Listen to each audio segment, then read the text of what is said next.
Michael Thompson thought he had every detail of his life perfectly managed, from his billion-dollar Denver tech firm to his daughter Emma's elite education. But when a clerical error lands Emma in a local public school instead of a prestigious private academy, he's ready to fix it. Until one unexpected text from her stops him cold. "I liked my teacher today." It's the first thing she's willingly said to him in weeks.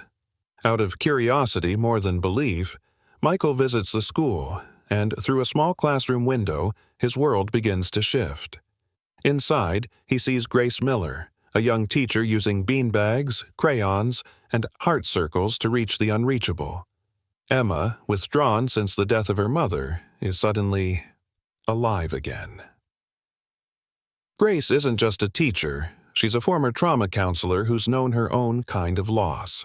And as Emma begins to quietly engage, with a cookie, a paintbrush, a whisper to a classmate, Michael watches his daughter come back to life, moment by moment. But healing is fragile, and when Grace is falsely accused of overstepping, everything unravels. Will Michael risk it all to protect the woman who taught his daughter to feel again? This isn't just a story about grief, it's about connection, redemption, and what it truly means to be seen. Watch the full video to see the moment Emma calls Grace Mom in front of the world, and why it changes everything. Subscribe now for more real, raw, and unforgettable stories like this one. The morning sun filtered through the floor-to-ceiling windows of the Thompson residence, casting long streaks of light across marble floors and high-end furnishings that gleamed with an almost sterile perfection. Everything inside Michael Thompson's Denver estate was curated: polished wood, muted tones, chrome fixtures, and silence. Too much silence. Michael stood at the kitchen island, sipping black coffee while scanning emails on his tablet. He wore his usual, tailored navy suit, crisp white shirt, and a watch worth more than most people's cars. Behind the calm of his every movement lay a mind constantly firing. Deals, deadlines, acquisitions, meetings.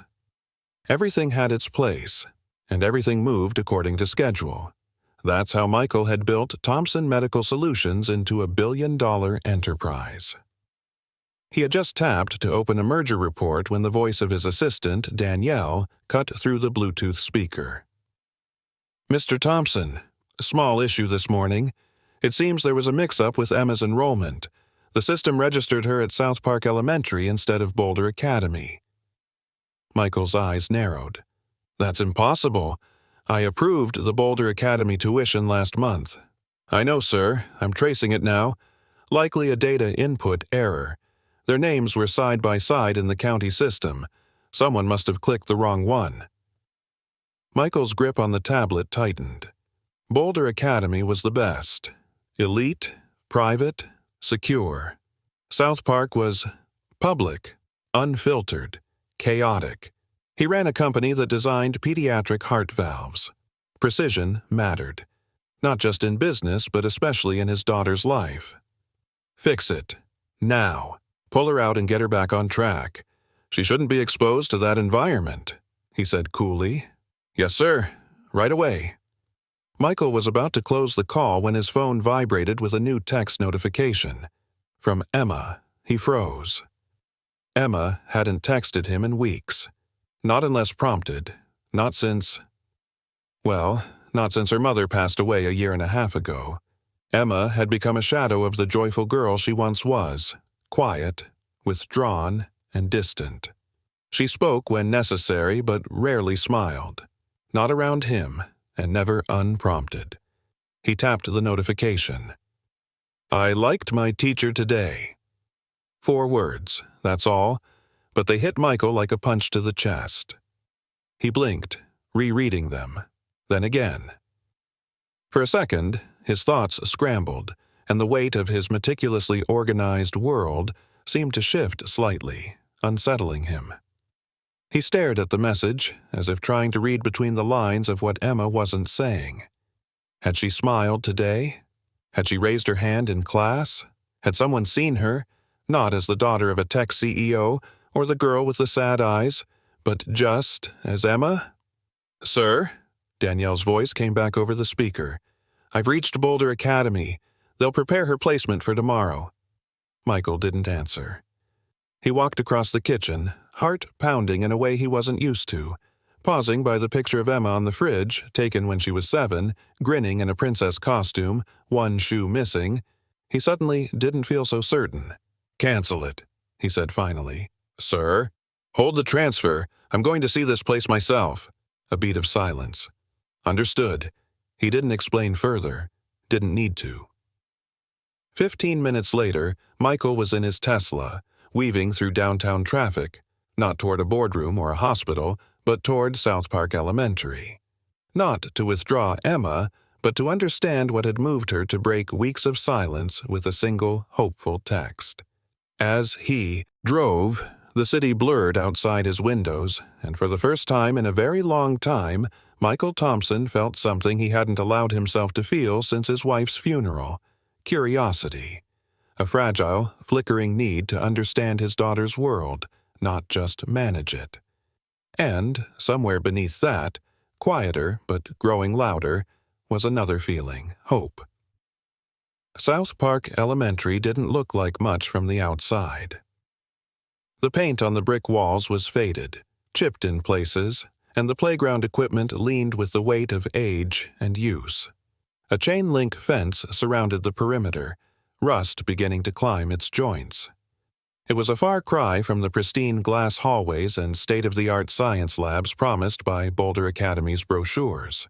But as Michael Thompson stepped out of his car and approached the front entrance, he couldn't shake the echo of Emma's message.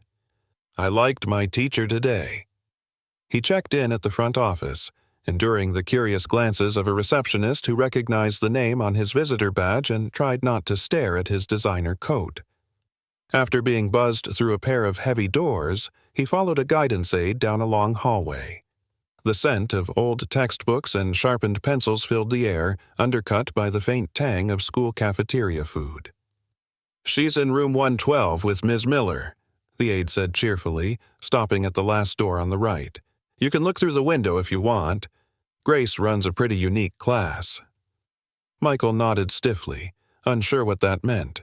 He stepped closer to the window and looked in. His breath caught. Inside, the room was nothing like he expected. There were no rigid desks in perfect rows. Instead, beanbags circled a low rug where a dozen children sat cross-legged, a gentle hum of voices weaving around the space. Soft fairy lights draped across the walls. A small shelf overflowed with colorful sketchbooks labeled Feelings Journals. In one corner stood a wooden box with the words "Mailbox to Heaven" painted in looping blue script. And there, at the center of the circle, was Emma. Michael blinked. She was sitting upright, not slumped, not distant. Her hands were folded in her lap, and while her lips weren't moving, her gaze was fixed on the woman seated across from her, a woman in her late 30s with honey-brown hair tied in a loose braid and a kind of quiet, steady presence that radiated warmth. She wore jeans, a cable-knit sweater, and a soft expression that made her seem more like someone's big sister than a teacher. Grace Miller. Her voice was low, calm, as she invited a boy next to Emma to share. "When you felt angry this morning, Ethan, where did it sit in your body?" The boy hesitated, then pointed to his chest. "Right here." "Good," Grace said gently. "Anger wants us to pay attention to what feels unfair. Can we thank it and let it go now?" Michael's brows furrowed slightly. He'd never heard a classroom conversation like that before. But as he watched Ethan nod and pick up a plush toy from the center of the circle, something shifted in the atmosphere. The other kids nodded too. No one laughed. No one teased. And Emma. Emma looked interested. She didn't speak, but she wasn't shrinking away either. When another student passed her a plastic talking stick shaped like a feather, she held it in her lap without flinching. Her fingers gently traced the texture, her shoulders not quite as tense as usual. Michael stood there, stunned. This wasn't teaching, it was healing. The aide beside him leaned in. "Ms. Miller used to be a trauma counselor. Military, I think. Lost her son a few years back. Came here after. Started doing things differently." Michael couldn't respond. In all the ways he had tried to fix Emma, therapy appointments, grief counselors, new toys, weekend trips, he'd never considered this. A classroom that didn't demand she perform, but invited her to feel. Grace looked up suddenly, as if sensing someone watching. Their eyes met through the glass. Her gaze didn't flinch. Michael stepped back instinctively, throat tightening. "Would you like to sit in?" the aide asked. He shook his head slowly. "Not today." But even as he turned to leave, something deep inside him stirred. Not a business instinct, not a strategy, something far older, far more human. For the first time in over a year, he wasn't thinking about mergers or revenue models. He was thinking about his daughter's eyes and how they weren't as empty as they used to be. Michael stood in the parking lot of South Park Elementary, his fingers frozen around the leather strap of his briefcase. The late autumn wind tugged at the hem of his coat, but he barely noticed. That classroom. That teacher. The way Emma sat in silence yet seemed present for the first time in months. It unsettled him in a way he couldn't explain. His daughter had become a ghost in her own home. Now, suddenly, she had a pulse again. Not much, but something. He slid into the back seat of his Escalade and tapped the divider. "James, cancel. My 1:30. James raised an eyebrow in the mirror but said nothing. Michael was rarely, never, late for meetings. But today, none of it mattered. Back in his downtown office, the skyline shimmered like glass above the city. Yet Michael's eyes kept drifting toward the grainy photo on his desk. Emma at 5, laughing, holding her mother's hand. That laughter had vanished the day Claire did. He opened his laptop, typing slowly. Grace Miller, South Park Elementary. The first result surprised him. Army Staff Sergeant Grace Miller awarded Bronze Star for heroic service in Afghanistan. He clicked the article, eyes scanning quickly. A field medic, multiple deployments, one final tour where she reportedly carried 3 wounded soldiers through enemy fire to a medical tent after their convoy was ambushed. He leaned back, exhaling sharply. The next article chilled him. Local veteran loses only son in tragic car accident. Michael's hand froze at the edge of his mousepad.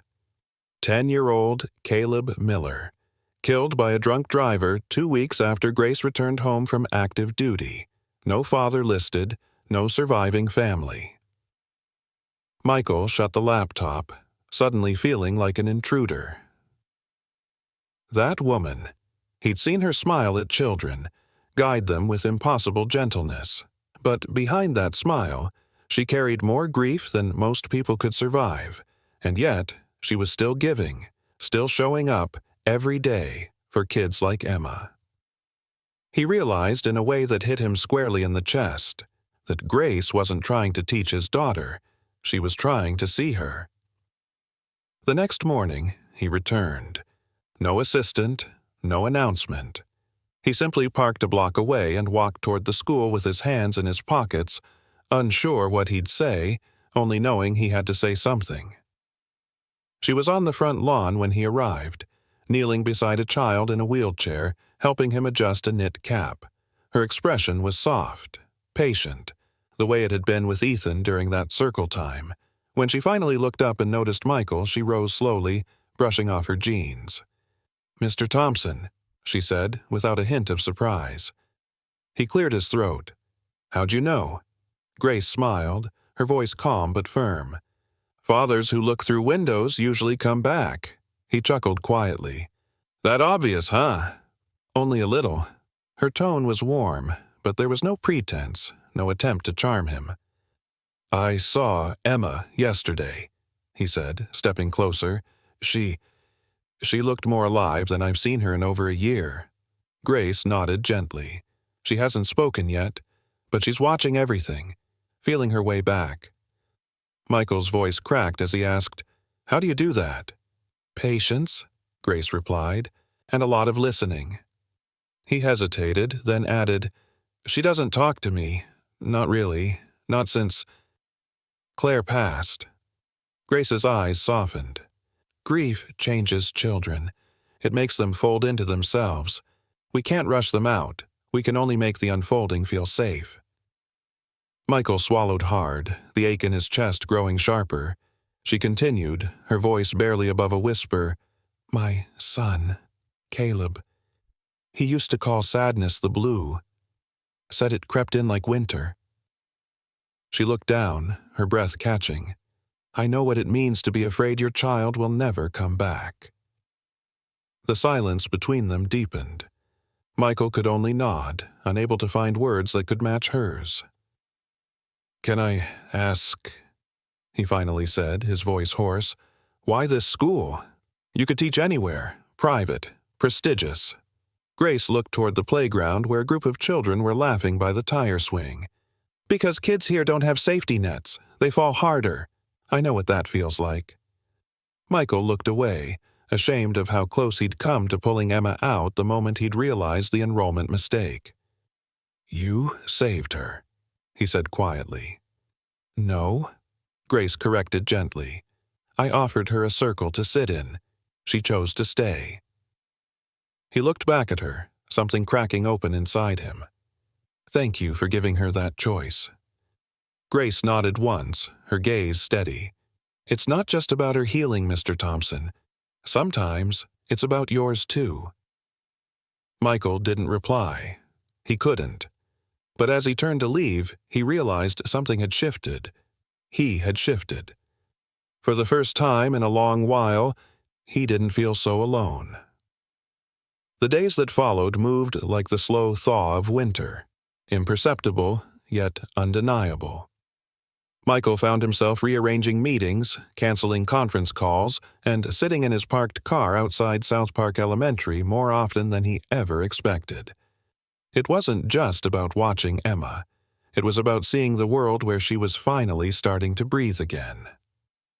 Every afternoon, he watched the children file out. Some bolted into waiting arms. Some wandered to buses with backpacks bouncing behind them. Emma always walked slowly, deliberately, her expression blank, her eyes low, but something had changed. On Thursday, Grace added a new piece to the classroom routine, a board with magnets. At the top, it read, "How are you feeling today?" Underneath were simple color-coded columns, invisible, quiet, tired, angry, curious, hopeful. Each student was asked to move their name magnet at the start of the day. Most did it eagerly. Emma didn't. Not at first. But then, after watching from the edge of the room for several days, she walked up to the board and slid her name from invisible to quiet. Michael wasn't there for it, but Grace was. And she texted him a single photo, not of Emma, but of the board. A magnet labeled Emma T. sitting in the quiet column. Today, she let herself be seen. He stared at the message in the back of a quarterly earnings meeting, unable to breathe. The room blurred around him, and for the first time in his career, Michael Thompson stood up mid-slide presentation and left without a word.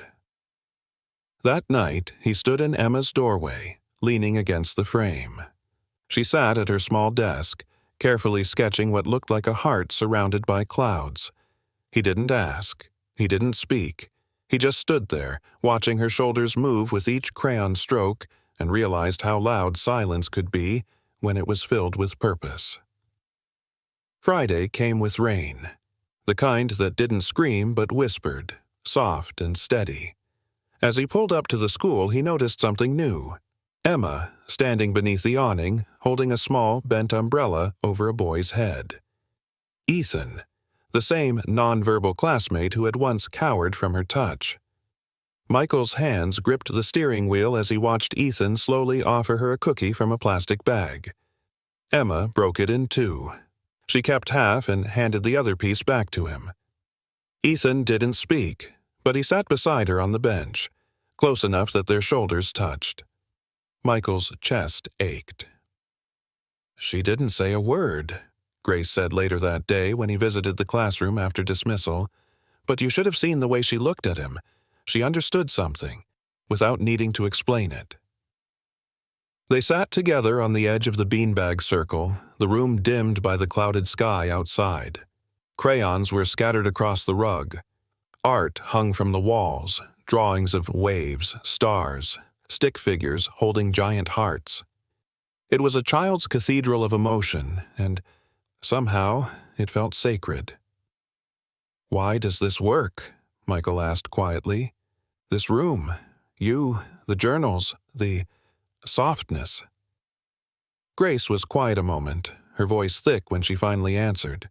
"Because grief doesn't shout, it whispers, and if no one listens it gets louder, until it turns into something else."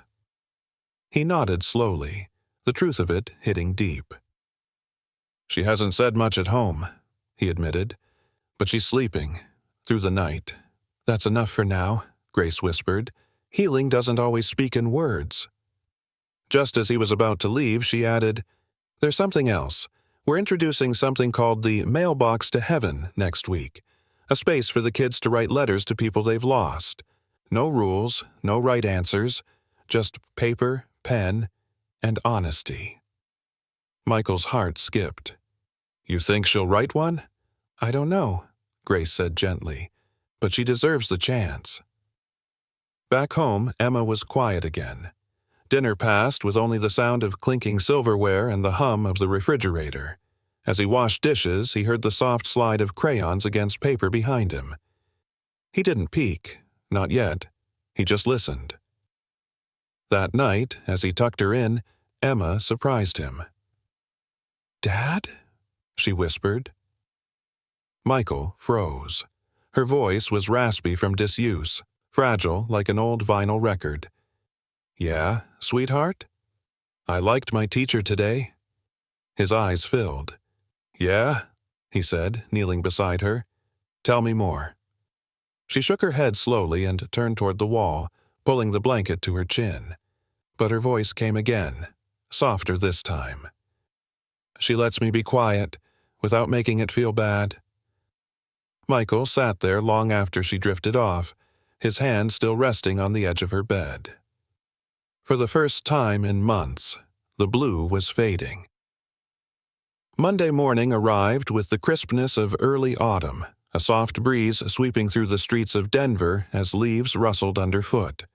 At South Park Elementary, the classroom buzzed with an energy that wasn't loud, but felt warm, like something unspoken was about to shift. The mailbox to heaven sat in the corner of the room, painted white with gold stars and tiny handprints along its sides. Grace had brought it in herself over the weekend. It wasn't anything fancy, just a simple wooden box with a slot on top and a sign that read, "Letters to the Ones We Miss." She introduced it after morning circle. The students sat cross-legged on the carpet, their eyes curious but cautious. Some fidgeted with their sleeves. Others leaned into their beanbags. "This is a mailbox," Grace began softly, holding a piece of pale blue stationery. "But not for homework. This one's special. It's for sending messages to people we love who aren't here anymore." She paused, letting the silence wrap around the room. "You can write about anything. A memory, a question, a feeling. You don't have to sign your name. You don't even have to show it to anyone. Just know. It's a safe place. For your words, for your heart." Emma sat near the back, her eyes locked on the mailbox, but her body curled inward like a question mark. She didn't raise her hand. She didn't frown. She simply watched. Later that day, Grace found her by the classroom window during free time, staring out at the swing set. "You thinking about the mailbox?" Grace asked, crouching beside her. Emma nodded slowly, then whispered, "What if the person never gets it?" Grace smiled gently. "Then maybe they already heard it. The writing isn't about them getting it. It's about you letting it go." Emma didn't reply, but that afternoon, as the room emptied for pickup, she lingered. With trembling hands, she picked up a sheet of blue paper and quietly sat at the writing station. She didn't write fast. She didn't even move much at first, but eventually her pencil touched the page, and line by line, her heart opened. The next morning, when Michael found Emma's backpack slumped against the hallway wall, he bent to tidy it. That's when he saw it, the folded piece of blue stationery, wedged between her journal and lunchbox. At first, he thought it was homework, but when he saw the first line, handwritten in blocky but careful pencil strokes, something inside him cracked. Dear Mommy. He stood in the hallway for a long time, the note unopened in his hand, before walking silently to his car. In the privacy of his driver's seat, he unfolded the letter. Dear Mommy, the blue doesn't feel cold anymore. Miss Grace says blue can also mean calm or brave. That's what I want to be now, calm and brave. I wanted to tell you that Ethan shared his cookie with me. I didn't think anyone would ever do that again, but he did. He didn't even ask for half. He just gave it to me because I was sitting alone. I still miss you every day. I still dream about your voice, especially when it rains. Sometimes I wear the pink scarf you made and pretend you're holding me. But yesterday, I laughed, and I wasn't scared after. That was new. I know you can't write me back, but maybe you can see me. Love, Emma. Michael couldn't breathe. He gripped the steering wheel so tightly his knuckles went white. His body trembled as grief rushed up from some buried, long-ignored place. He didn't cry like a man who was mourning. He cried like a father who had finally heard his daughter's voice, for the first time in years, not through words, but through healing. That night, he sat beside Emma on the couch while she colored quietly, the TV humming in the background. Did you write anything at school today? He asked gently. Emma looked up, eyes cautious. Just a letter. To Mom? She nodded. Did it help? She hesitated, then whispered, a little. He nodded, his voice thick. I miss her too. Emma looked at him, surprised. You never said that before. I know, Michael admitted, brushing a tear off his cheek. I didn't know how. Emma scooted closer. It's okay. I didn't either. In that moment, silence wasn't a wall between them anymore. It was a bridge. And for the first time since the funeral, Michael felt like they were walking across it, together. The sun filtered softly through the windows of the South Park Elementary that Friday morning, casting warm streaks across the classroom rug where Emma sat beside Ethan, quietly coloring. Her strokes were calm, focused, pale pinks and deep purples blooming into what appeared to be a field of wild flowers. Nearby, Ethan mimicked her rhythm with broad, sweeping lines of green. Grace watched them from her desk, heart quietly swelling. It had taken weeks, but the classroom had begun to feel like a sanctuary again, for Emma especially. The way she sat closer now, the way she handed Ethan a fresh crayon without hesitation. These were small miracles, subtle shifts that spoke volumes. Mid-morning, as the students worked on their feelings journals, a soft knock came at the classroom door. Grace looked up, expecting a late student or a custodian with a delivery. Instead, she found Michael Thompson standing there in a navy sport coat, holding a paper bag and wearing the same hesitant expression he had worn the first time he'd watched through the window. Hi, he said quietly. I didn't want to interrupt. Grace smiled warmly. You're always welcome here. He stepped inside, glancing around at the calm hum of children working in corners or curled up in beanbags. I brought lunch. Thought maybe you'd be okay with sharing it? Her brows lifted slightly, but she nodded. Let me get someone to cover for a few minutes. They sat in the small teacher's lounge with its worn cushions and outdated microwave, across from each other at a chipped round table. Michael opened the bag, revealing 2 turkey sandwiches and a container of sliced apples. "I just wanted to say thank you," he said, voice steady but thick, "for what you've done for Emma. For me." Grace set down her water bottle, tilting her head gently. "She's done the hard part. I just gave her a space where she didn't have to carry everything alone." Michael's voice softened. "It's more than that. I don't think I even realized how far gone we both were until she started coming back." Grace looked down, touched but wary. "Children are brave, braver than we give them credit for." He studied her for a long moment. "You lost someone, too." She nodded slowly. "My son, Caleb, 6 years ago. Car accident. He was 10. Michael's breath caught. "I'm so sorry." Grace smiled faintly, her eyes distant. "I stopped teaching for a while after that, worked as a trauma counselor. Then one day I realized maybe I was meant to be in rooms like this again, not to fix anyone, just to sit with them until the worst parts don't feel so heavy." Michael looked down at his sandwich, then back up at her. "You didn't just sit with Emma. You reached her in a place I couldn't." "She let herself be reached," Grace replied quietly. "That's a brave thing for a grieving child." Just as Michael opened his mouth to respond, a sharp, commanding voice echoed from the hallway. "Where is she?" Grace stiffened. She knew that tone, the kind that carried judgment like a shield. Seconds later, the door flung open, and a woman with perfectly styled silver hair and a designer handbag stepped into the lounge like she owned the air around her. "Michael," her voice was clipped, disapproving. "I've been calling your office all morning."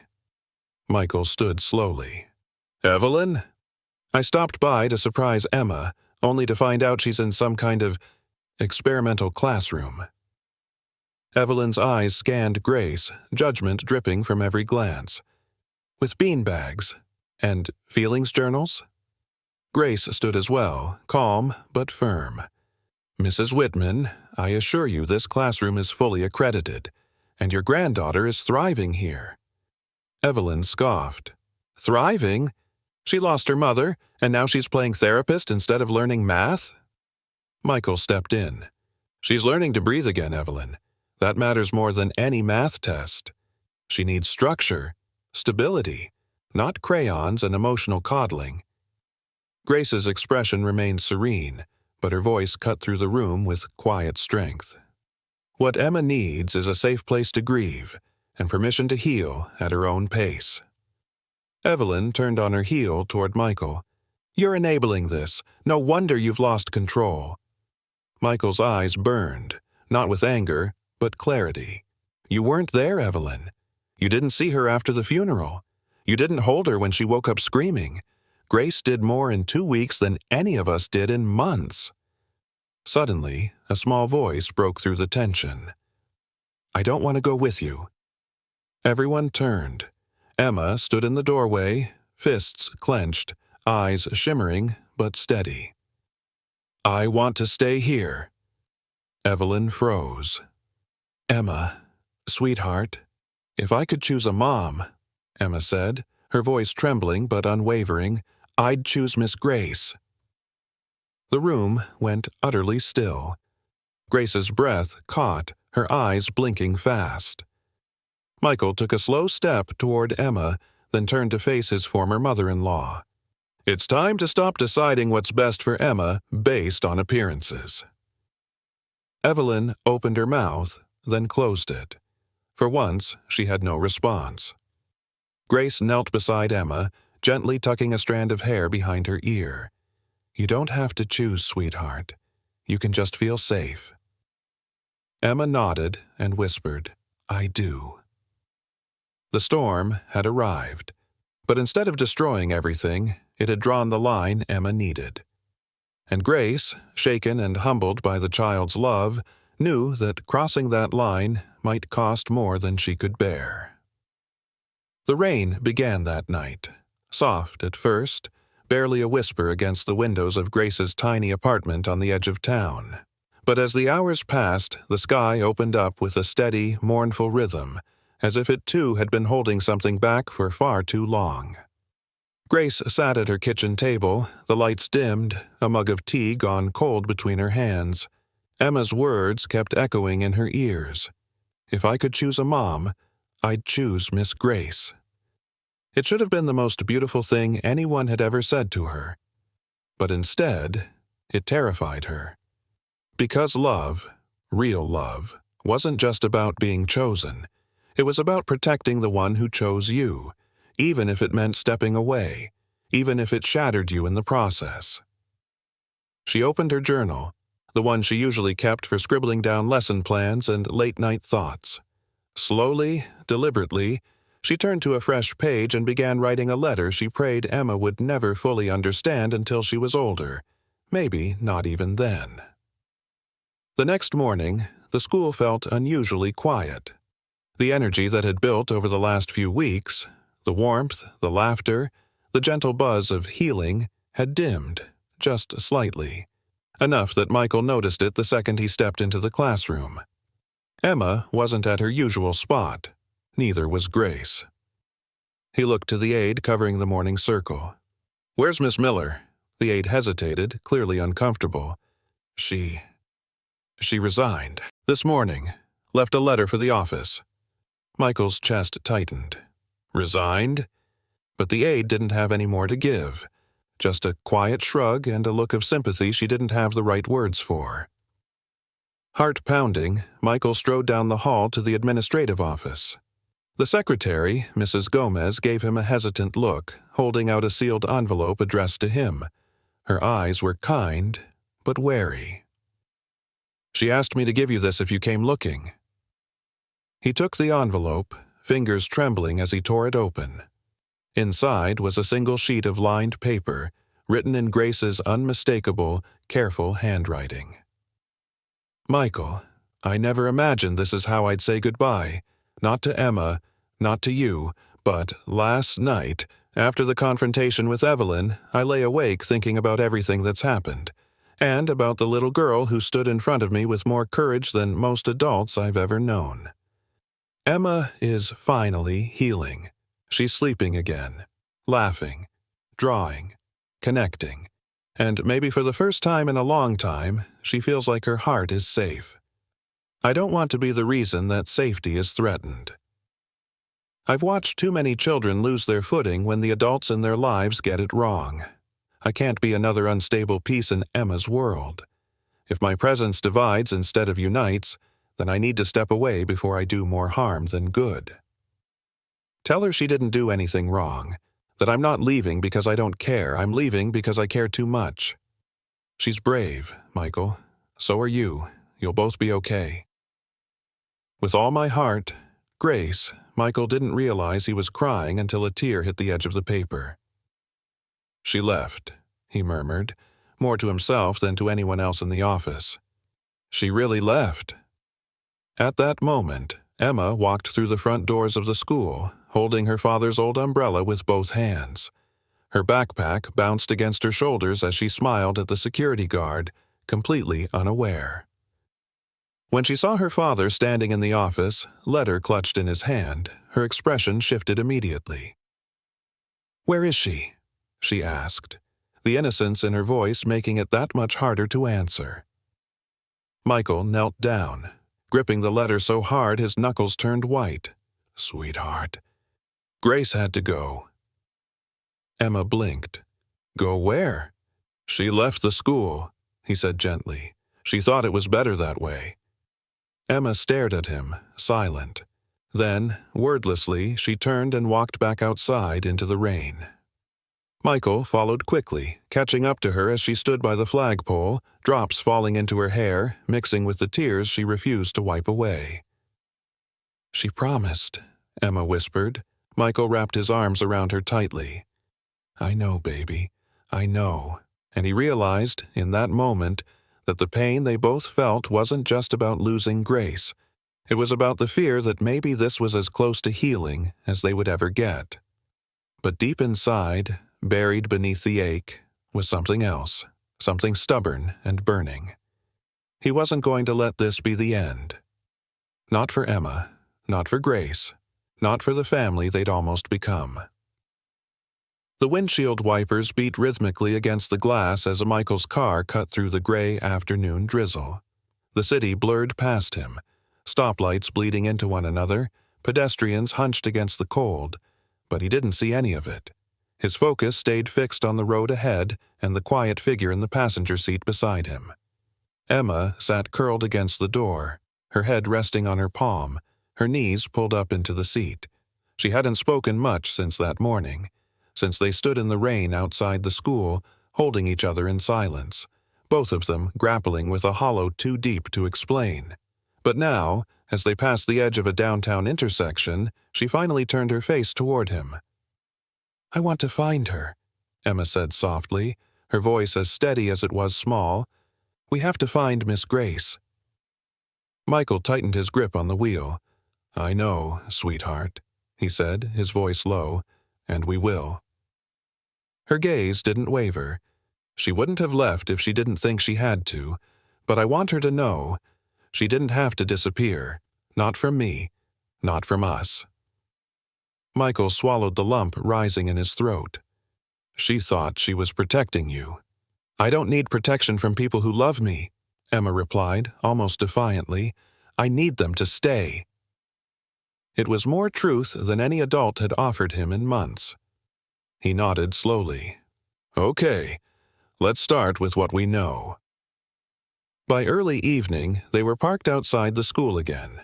Emma sat cross-legged on the floor of Grace's now empty classroom while Michael scanned his phone for leads.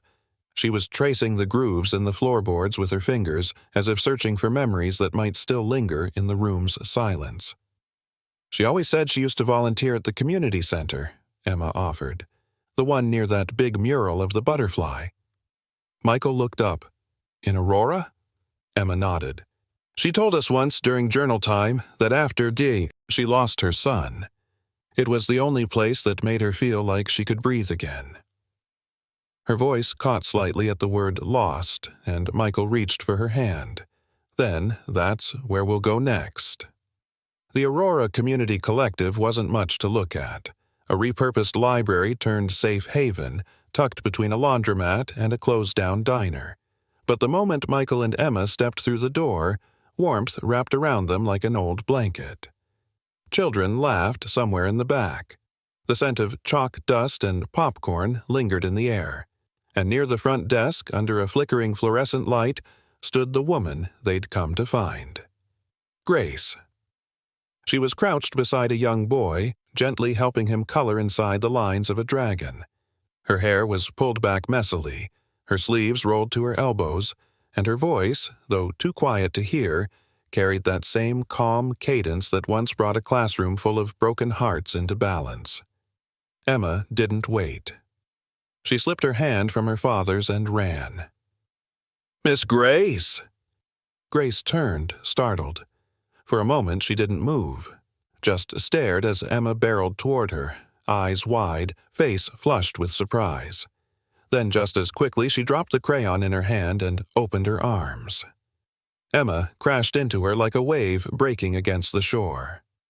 Neither spoke for a long time.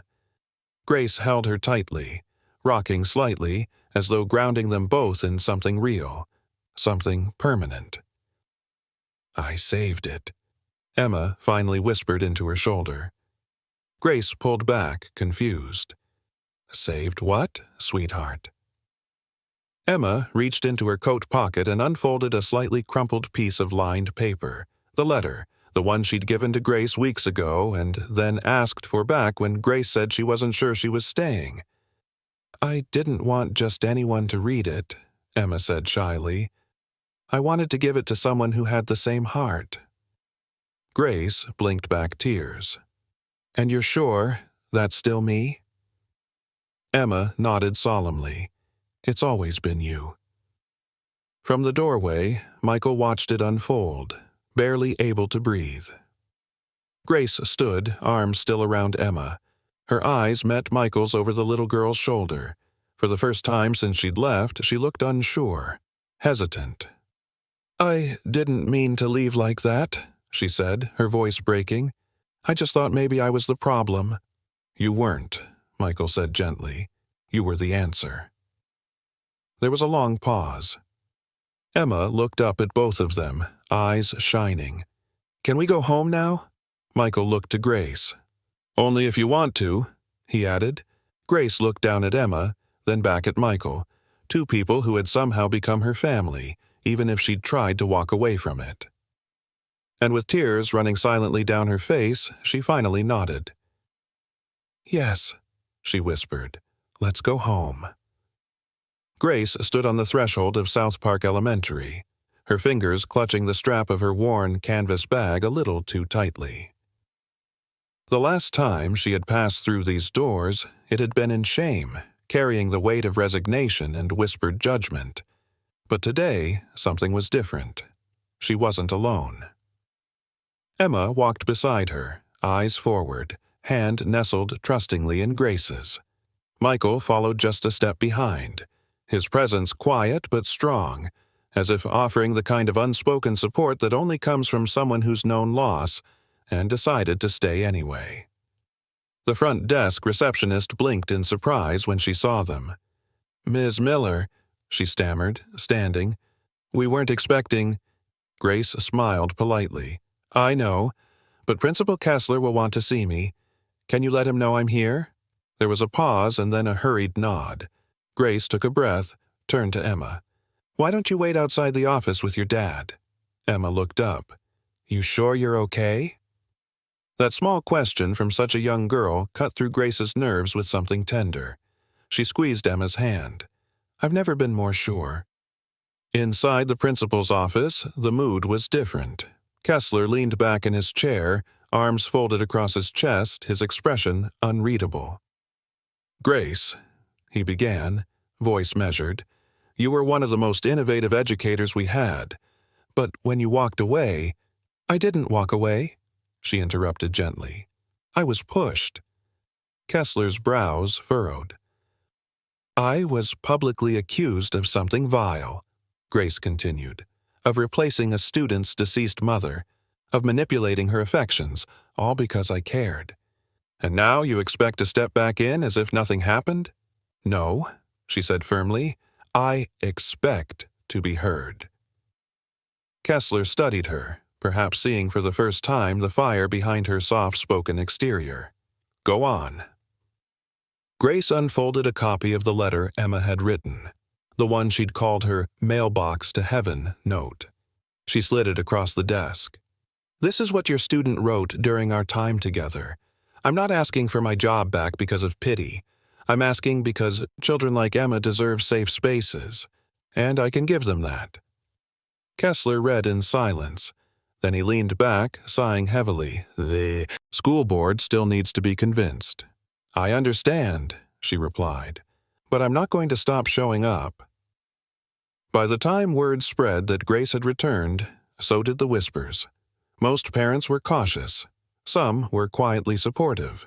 But Evelyn Whitman was neither.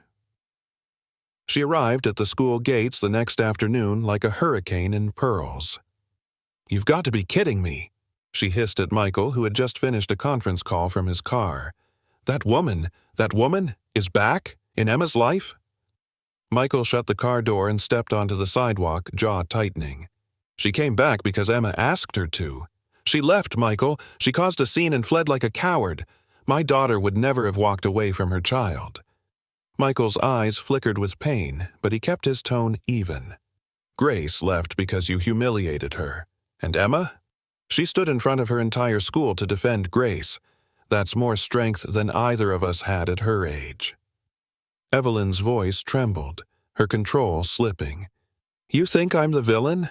After everything I've done to keep that child grounded while you buried yourself in mergers and quarterly reports?"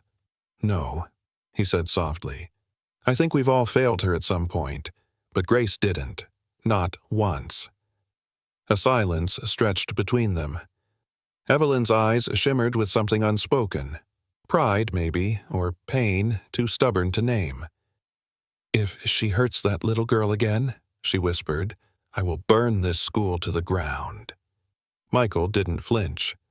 "Then let's make sure she doesn't." Later that night, Michael and Grace sat together on the stoop of his townhouse, Emma asleep upstairs. The air was crisp, the stars barely visible through Denver's glow. Neither spoke for a long time. Finally, Grace broke the quiet. "She's right, you know. Evelyn, I did run."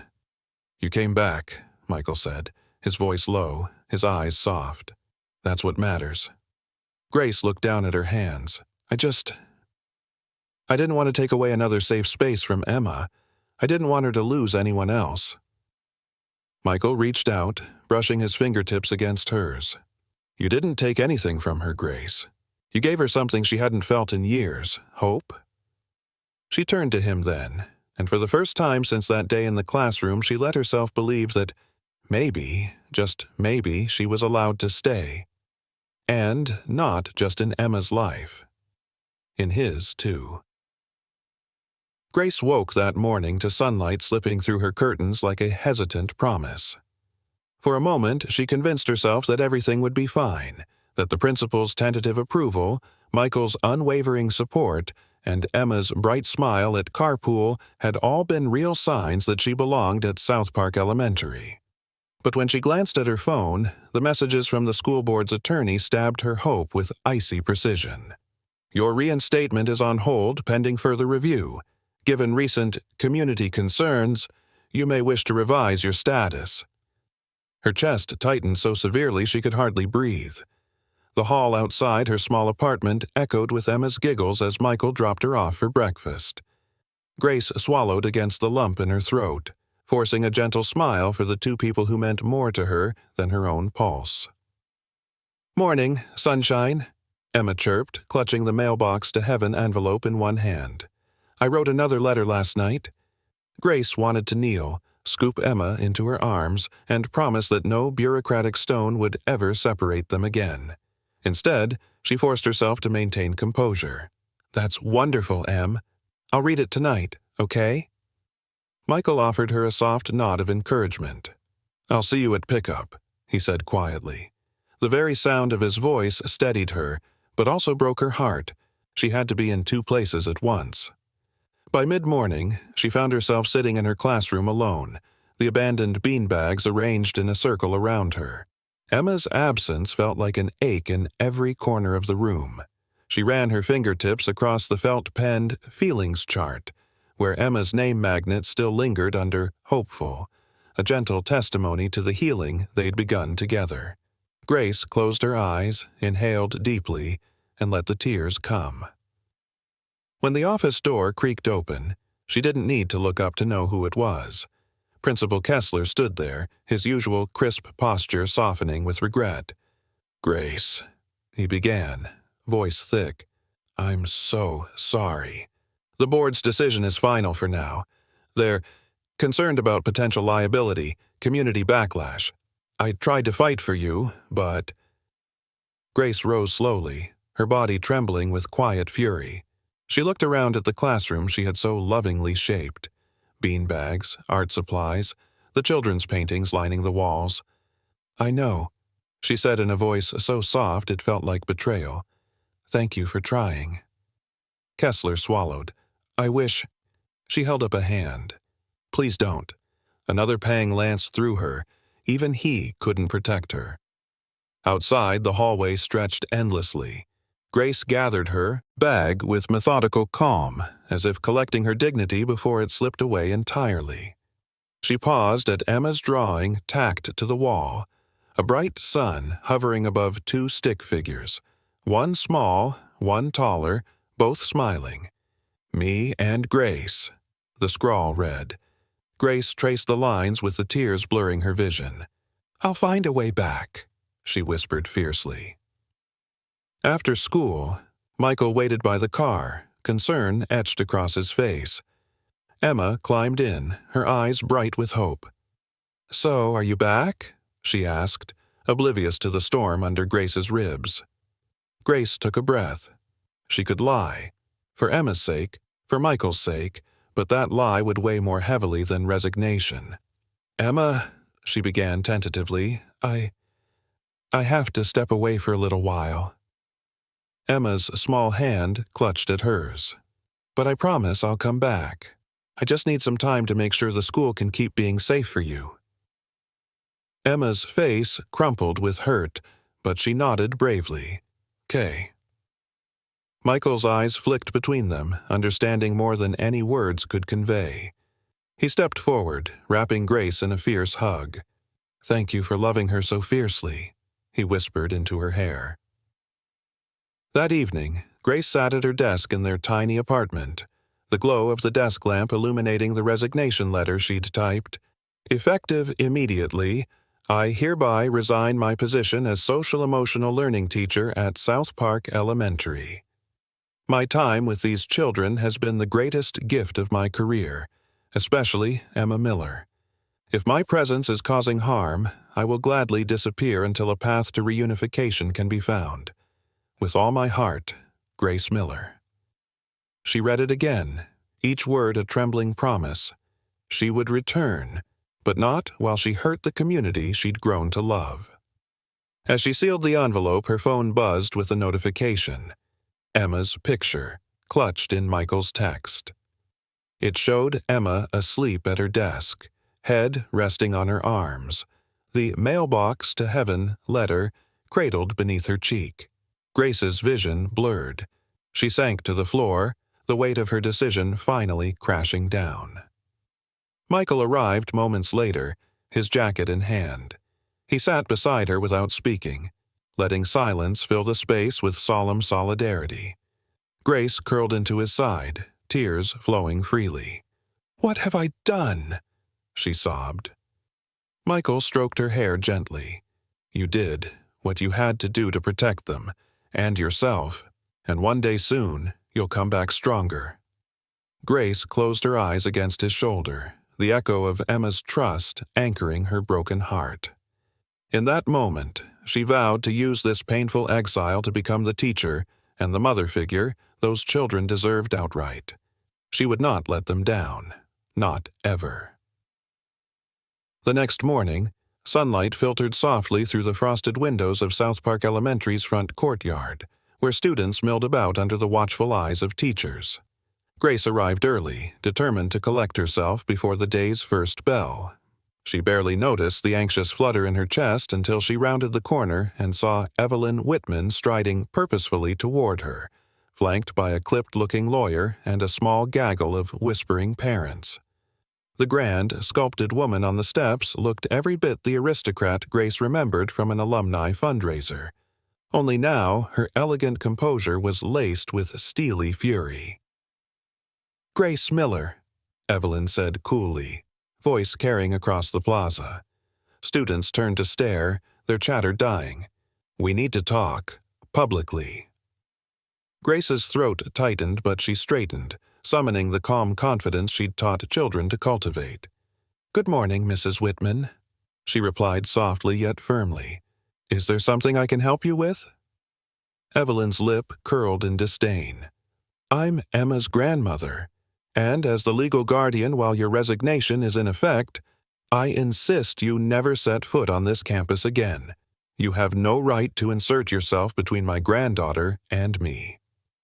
A hush rippled through the assembled students and parents. Grace swallowed, her pulse hammering uncomfortably. "Mrs. Whitman," she began carefully, "I understand your concern, but Emma has chosen to keep our connection.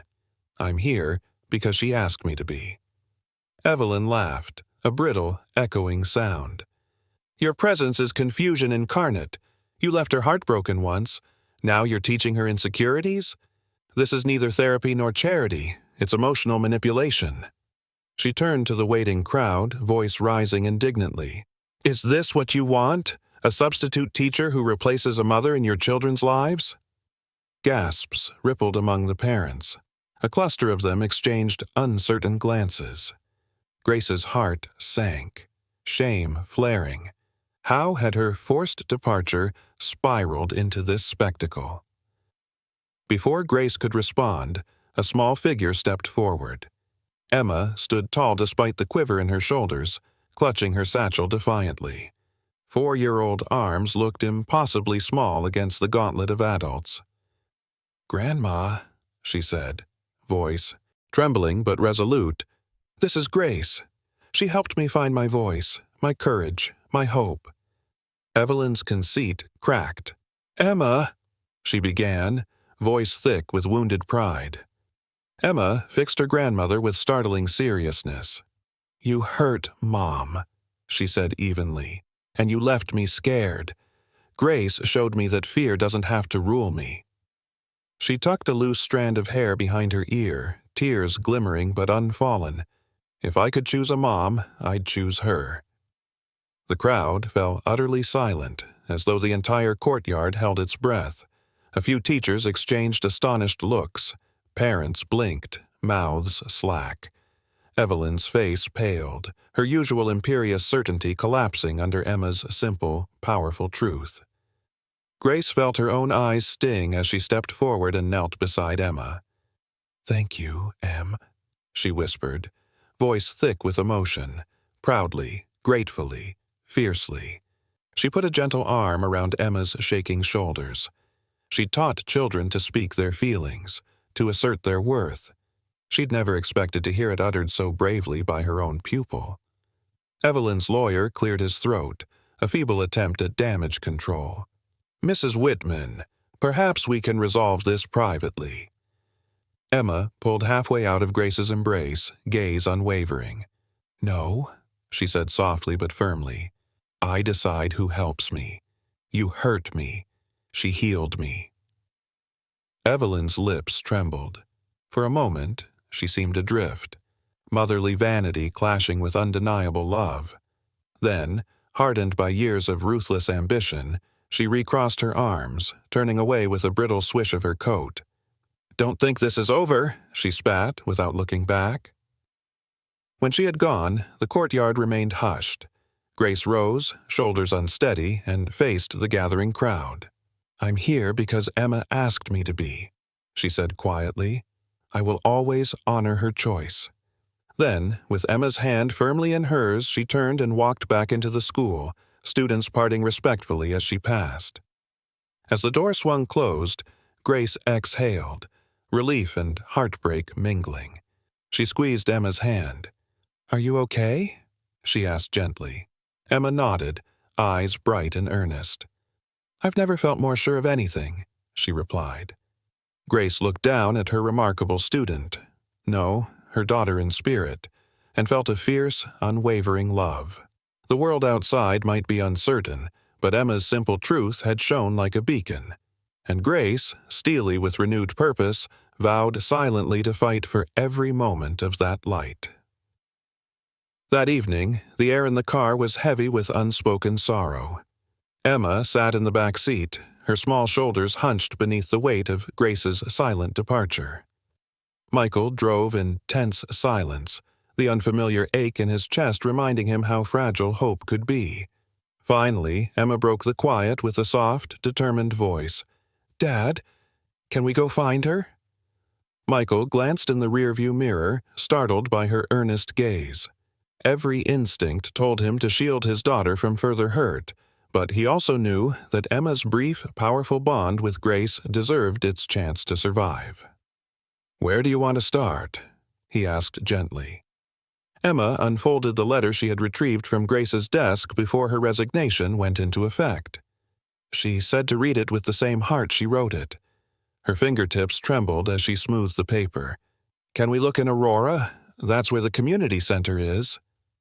Michael nodded, 2 decades of corporate strategy finally giving way to the simple directive of a grieving child.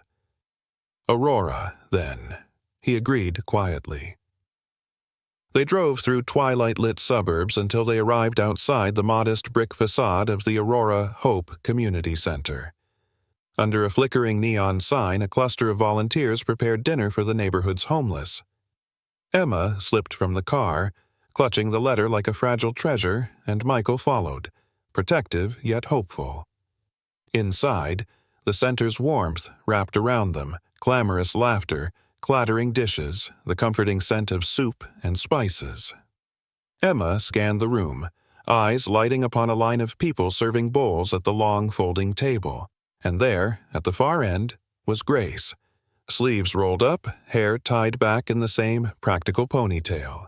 She scooped chili into a bowl with precise care, her posture an echo of the compassion that had drawn Emma's trust so deeply. "Grace?"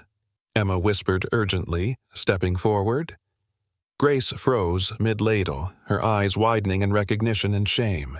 She set down the ladle, hands still trembling. Michael came up beside Emma, conscious of the curious glances from volunteers and patrons. Emma held out the letter, voice wavering yet resolute. "I promised to read it with the same heart you wrote it," she said softly. Tears gleamed in her eyes. "Please, will you read it now?" Grace's breath hitched as she took the envelope, folding in on itself and nodding. She guided Emma and Michael to a quiet alcove by the coat rack, the center's bustling warmth dimming around them as they huddled together. With trembling hands, Grace unfolded the elegant stationery. Emma watched intently while Michael placed a supportive hand on Grace's shoulder. As Grace began to read, her voice broke, tenderly, heartbreakingly. "My dearest Michael and Emma, I never meant to cause pain. The day I resigned, I did so believing my departure would spare Emma further turmoil. But my heart aches, knowing I may have taken away something precious, a sanctuary of safety she finally knew. Emma, you have a gift that transcends words, your capacity to forgive and to love. To know that you would choose me as your mom shatters and rebuilds every part of me. I am so deeply sorry. If my presence threatens Emma's peace, I will disappear before I take another safe place from her. But if you still want me, if your heart still calls for me, please know I will return. Always, Grace." Silence followed the last trembling syllable. Emma's face glowed with hope and sorrow in equal measure. Grace folded the letter against her chest, tears spilling freely down her cheeks. "Emma," she whispered, voice trembling vulnerably for the first time, "I never stopped thinking of you, of us." Emma wrapped her small arms around Grace, pressing her cheek to Grace's apron. "I didn't stop either," she murmured. "You're my family." Michael stood beside them, watching the gentle reunion, feeling more certain than he had in days. Grace looked up, meeting his eyes with quiet gratitude. He offered her a gentle nod, a wordless promise of his own, that he would fight for this fragile new family. Behind them, the community center's dinner bell rang, calling everyone back to their tables. Volunteers and patrons resumed their chatter, unaware of the profound reconciliation that had just unfolded. Grace straightened, wiping tears from her cheeks, and reached for the ladle. Emma pulled out a volunteer apron from a hook and draped it over Grace's arm. "You promised to stay," Emma reminded her cheerfully, "and I need help ladling soup." Grace smiled through her tears, slipping the apron on carefully. "Yes," she said resolutely, "I promised." Michael joined them at the serving line, relief threading through his exhaustion. As they worked side by side, serving bowls of chili and smiling at grateful recipients, Michael realized that hope, once broken, could be pieced back together with kindness, forgiveness, and the steadfast courage of a child who refused to let love go. Later that night, as they drove home under a canopy of stars, Emma curled against her father's side. Michael glanced at the rearview mirror, watching Grace's car glow behind them. "Thank you for bringing her back," Emma whispered sleepily. Michael kissed her forehead gently. "No," he corrected softly, his voice tenderly certain. "Thank you for choosing her." As they coasted toward home, the world felt strangely right. A family once fractured now bravely healing, one heartfelt choice at a time. The dawn light barely touched the sky when Emma slipped into the front seat of Michael's car, the crumpled letter clutched tightly in her small hand. Her eyes, bright with determination, met his in the rearview mirror. "Let's go find her," she whispered with unwavering resolve. Michael's heart clenched at the sight of her hopeful expression, so reminiscent of Grace's own gentle courage, and he turned the key, the engine's hum soft beneath the gravity of their mission. They retraced Grace's steps to Aurora, winding through quiet streets until they arrived at the community center doors, now bathed in the soft glow of morning. The foyer was empty, but muffled voices drifted from the back rooms where volunteers arranged toiletries and sorted donations. Emma slipped out of the car and bolted toward the sound, Michael close behind, his tie loosened and his jacket draped across the passenger seat. He felt exposed without the facade of the boardroom, driven instead by a single, desperate hope that Grace had not left them forever. In the center's multipurpose room, children's laughter and the scrape of chairs against linoleum greeted them. Volunteers bent over craft tables, teaching embroidery and basic computer skills. And there, guiding a circle of elderly neighbors through gentle chair exercises, was Grace, her ponytail catching the morning light, her posture calm yet radiant. She moved with that same quiet authority Emma had admired, encouraging a frail woman's trembling hand to grip the rubber ball before passing it on with reassuring words. Michael felt tears sting his eyes at the sight of her kindness. "Grace?" Emma called softly, her voice brimming with hope.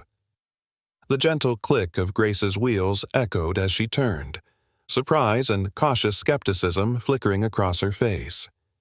The exercise group paused, watching this unexpected reunion unfold under the fluorescent overhead lights. Emma darted forward, the letter held out like an olive branch. Grace's eyes, still warm with compassion, still haunted by her doubts, softened at the sight of it. "Emma," she breathed, voice tender yet guarded. Emma pressed the letter into her lap, her small frame trembling.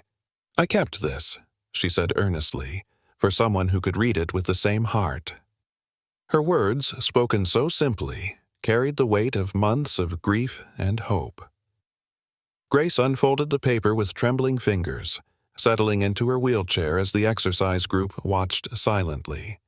Michael stood behind Emma, his wide shoulders shielding them from the room's curious gazes. Grace's lips quivered as she scanned her own handwriting, the words echoing in the hushed space. "Dear Emma and Michael, if my presence threatens Emma's peace, I will stay away. But know that every moment without you feels like a life half-lived. I am so deeply sorry. Please let me come home. Love, Grace." The silence stretched between them, thick with emotion. Grace's breath fluttered, her eyes glistening as she raised her gaze to Emma's hopeful face. You wanted me back?" she whispered, voice cracking with raw vulnerability. Emma nodded vigorously, her tears unrestrained now. "I need you, Grace. You're my family." Michael stepped forward, voice low yet certain. "Grace, we all need you." He sank to one knee beside her, carefully taking her hand. "I promise, I won't let anyone take you from us again." Grace's tears spilled freely, but her smile, fragile, radiant, broke fully across her face. She wiped her cheeks with the sleeve of her cardigan. "I never stopped thinking about you," she murmured, her voice thick with the relief of reunion. "I just didn't know how to come back." Emma's arms wrapped around Grace's neck in a fierce, grateful hug. Michael pulled both of them into a gentle embrace, his throat tight as he realized what family could truly mean. Around them, the community center volunteers resumed their chores quietly, as if granting privacy to this reunion of hearts. Later, as they walked toward the car, Emma trotted between Michael and Grace, the letter folded and tucked safely into her coat pocket. Grace's wheelchair hummed steadily beneath her, a sound Michael recognized as their new shared rhythm. "Can we have pancakes?" Emma asked innocently. "Please?"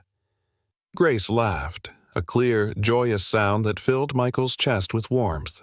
"Absolutely," she replied, her tone tenderly certain. "Let's go home." Michael helped Grace into the passenger seat, then slid behind the wheel, Emma hopping onto his lap so she could squeeze in between them. The car pulled away from the center, the morning sun rising behind them as if heralding this new beginning. On the drive back, the city's skyline unfolded like a promise. Grace reached across, placing her hand over Emma's small one. "Thank you for bringing me home. she said softly, voice brimming with emotion. Emma beamed up at her. Thank you for coming back. Michael glanced in the rearview mirror at the two, his daughter and the woman who had healed her, his own heart finally at peace. He took a deep breath, ready at last to embrace the family they had fought so hard to reunite, one courageous step at a time. A soft spring breeze fluttered through the schoolyard as rows of folding chairs faced a modest wooden stage adorned with bright banners. South Park Elementary Class of 2026. Grace Miller sat in the front row beside Michael Thompson, her hands folded neatly in her lap. Their eyes were fixed on the podium where Emma, now 11 and radiant in her cap and gown, stepped up with a mixture of excitement and solemn pride. The sun glinted in her hair as she adjusted the microphone, drawing a collective hush from the assembled families, teachers, and classmates. Emma inhaled deeply, her small shoulders squared with a quiet confidence that had blossomed over the past year. "Good morning, everyone," she began, voice clear and steady, every syllable weighted with meaning. She looked out at the sea of faces, some tearful, some beaming, and for a moment she paused, letting the gravity of this day settle in her chest. "When I first came to South Park," she continued, "I was invisible. I couldn't sleep at night. I couldn't find my words, and I was so very scared." Her gaze flicked to Grace, seated proudly beside Michael, and Emma's voice warmed. "Then I met someone who didn't tell me I was broken. She showed me I was healing." A gentle murmur of recognition rippled through the crowd, teachers exchanging knowing glances. Emma waited until the murmur died down, then pressed on, her tone both tender and triumphant. "That's why, today, I want to call her what I've always felt in my heart." Emma took a breath, looked directly at Grace, and said with joyful certainty, "Mom." The single word hung in the spring air like a promise.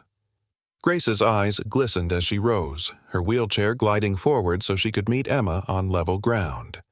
A hush fell over the audience as Grace embraced Emma, tears streaming down both their faces. Michael stood as well, his own tears quick and unrestrained joining the embrace with earnest adoration. When they broke apart, Grace lifted Emma's chin, her voice gentle yet brimming with pride. "My brave girl," she whispered emotionally. "You've taught me so much about love and forgiveness." The assembly erupted into applause so warm it felt like sunlight pouring over Emma's shoulders. Families around them rose, tears and smiles mingling in their eyes. Michael stepped up beside Grace, his voice cracking with heartfelt excitement. "What you've all witnessed today is nothing short of a miracle," he said, looking out at the crowd. "Emma's journey, from silent fear to this shining moment, reminds us that family is chosen, not just given." He paused, glancing tenderly at Grace and Emma. "And sometimes, the greatest creations we build aren't our companies or our legacies, but the hearts we help mend." Mrs. Ramirez, Emma's first-grade teacher, stepped forward to hand out diplomas alongside the principal. Emma received hers with a radiant beam, shaking hands with the principal and then giving a small nod of compassion to Ethan, the once nonverbal classmate who had shared a cookie with her in the hospital room. His shy half-smile in return felt like the closing arc of a circle that had begun with a simple act of kindness. As the ceremony concluded with the school song, sung enthusiastically and somewhat off-key by a chorus of delighted children, Emma slipped off the stage and ran into Grace's arms once more. She buried her head in her mother's sweater, whispering, "Thank you for coming back." Grace's arms tightened around her as she whispered in reply, "I'm never leaving again." When the last student had collected their flowers, the ceremony winding down to a joyful cacophony of chatter and celebration, Emma turned to Michael, her eyes shining. "Dad, can we go get ice cream to celebrate?" she asked eagerly. Michael laughed, a sound of pure love, scooping her up in a gentle hug. "Only if Mom comes too," he said, nodding toward Grace, who clapped her hands delightedly. Grace reached for Michael's hand, her gaze soft but bright with hope. "We're family now," she said emphatically, her voice carrying the warmth of a home at last complete. Michael kissed her forehead tenderly. "Yes, we are." Then, looking at Emma nestled between them, he added, "And we're just getting started." Hand in hand, the newly united family walked across the lawn under the blooming dogwood trees. The laughter of children and the proud chatter of parents rose around them. Emma's graduation cap gleamed in the late morning sun, a symbol of endings and beginnings intertwined. With every step, they left behind the shadows of loss and doubt, moving forward into a future built on love, trust, and the unshakable bond of chosen family.